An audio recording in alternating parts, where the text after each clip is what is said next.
Markus Howard was the leading scorer in all of college basketball this past season, and after being the heart and soul of the Marquette basketball team for the past couple of seasons, he is ready to enter the NBA. So in today's video, we'll talk about Markus Howard and whether or not he's more likely to become a bust or a superstar, and whether or not he might be the biggest steal in this year's NBA draft. Let's get right into it. If you have not already, please make sure to like this video right now and subscribe to my channel. I'm bringing content multiple times a week, uploading 3 videos every single week, and also it just goes a long way in showing your support, and I just greatly appreciate it. Anyways, getting right into things, like I said, Markus Howard was the leading scorer in all of college basketball this season, and obviously if you are going to lead Division I basketball in scoring, you have to be a very talented scorer, which Markus Howard definitely is. He's elite all around, but especially from 3. He can catch and shoot.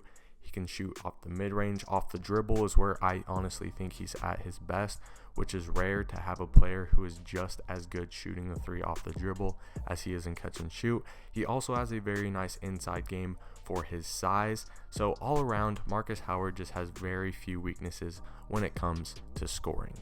My favorite part of Markus Howard's game is obviously his 3-point shooting, especially in a league where we are seeing more and more 3-point shooting. Markus Howard was one of the best shooters in the nation this past season, and when he was hot, he was absolutely unstoppable.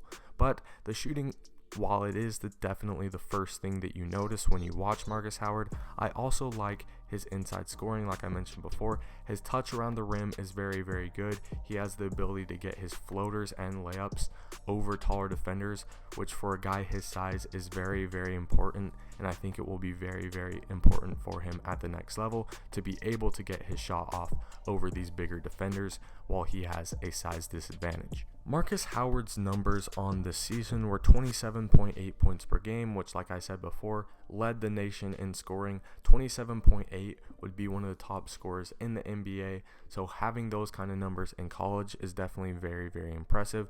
He also averaged 3.5 rebounds per game, 3.3 assists per game, on 42% shooting from the field, so not the best numbers from the field obviously, but he shot 41% from 3, which is a very, very high percentage for 3.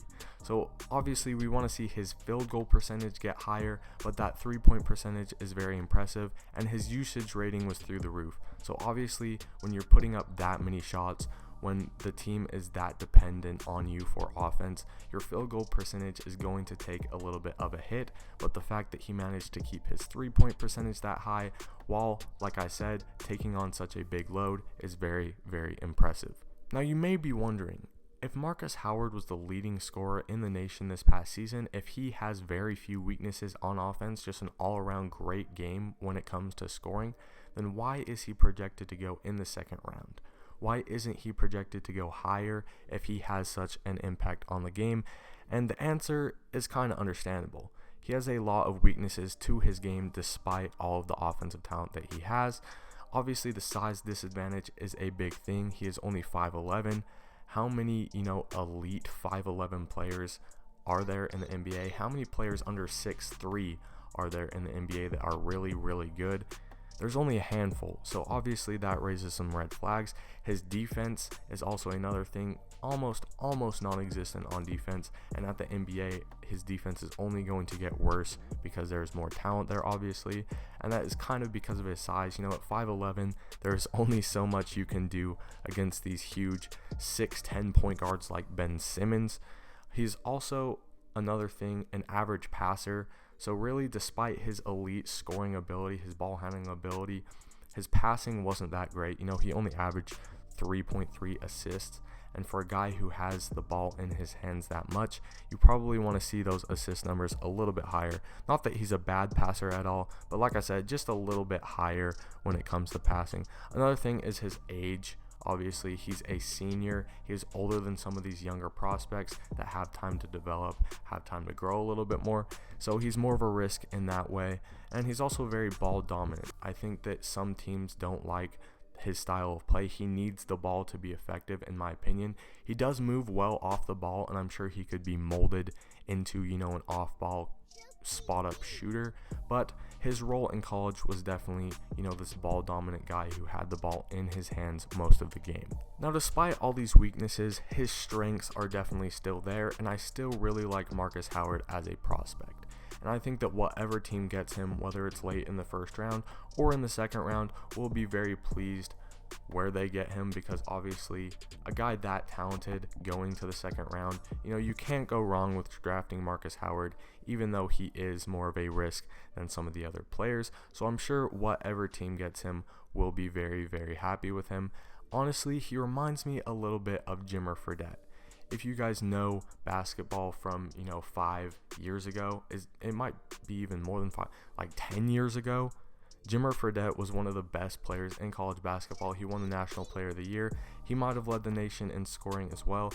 He was an elite shooter, pulled up from way deep, dominant scorer, but he was also undersized. He was also very ball dominant. He was also not the best passer. So despite these amazing shooting and scoring abilities, his defense, his size, all those things contributed to him, being out of the NBA in a couple of seasons. So I could definitely see Markus Howard, kind of having some of the same struggles that Jimmer had.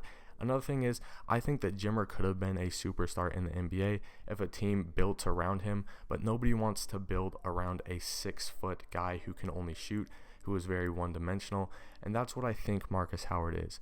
I think that he could have a ton of success if a team builds around him in the way that Marquette did. Obviously, college is a lot different, but their whole system was centered around Markus Howard, and in my opinion, that will kind of be the reason why he won't have success in the NBA, is if he relies on having the system built around him. In my opinion, Markus Howard will have the most success in the NBA if he is willing to adjust his role and become more of an off-ball guy, or even a come-off-the-bench 6-man scorer type of guy, because, like I said, nobody wants to build around an undersized point guard who is ball dominant and can't play defense. So even though I think the talent is there with Markus Howard, I don't think that he will really live up to his full potential because of the risks that teams don't want to make. Anyways, that is the video. Thank you guys so much for watching. Let me know what you think about Markus Howard and where he will land in the NBA, what his impact will be in the NBA, and also remember to like and subscribe if you enjoyed. Thank you guys so much for watching. I will see you in the next one.